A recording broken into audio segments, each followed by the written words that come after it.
नाज़रीन अवां ख़बर शेयर कंदा हलूं। दादू मां रिपोर्ट करायो आहे हुबदार अली ड्यूटी जो फ़र्ज़ निभाईंदे हादसे में दादू पुलिस जो बहादुर एहलकार शहीद थी वियो। हादसे में शहीद थियल हेड कांस्टेबल जूं आख़िरी रस्मूं सरकारी एज़ाज़ सां अदा कयूं वयूं।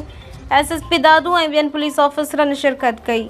गुज़िरियल राति केनशाह थाणे ते मुक़रर हेड कांस्टेबल गुलाम शबीर जमाली इंडस हाईवे ते पंहिंजी पकड़ ड्यूटी सरअंजाम ॾेई रहियो हो त ओचितो हिक कार जी टक्कर में हू सख़्त ज़ख़्मी थी पियो ऐं बाद में इलाज दौरान ज़ख़्मी जे सट न सहंदे दम धणी हवाले करे छॾियो। रोड हादसे में शहीद थियल पुलिस एहलकार जी जनाज़े नमाज़ ऐं तदफ़ीन केनशाह में अदा कई वई।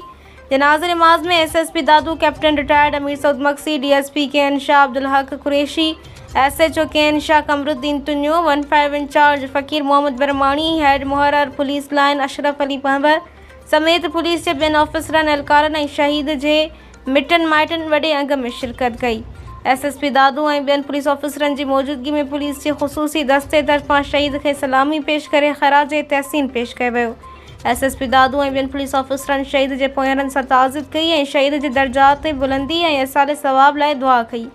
उन मौक़े ते एसएसपी दादू शहीद जे वारसनि ऐं ॿियनि लवाहिकीन सां ताज़ियत कंदे चयो त हिन वाक़िए ते निहायत अफ़सोस आहे।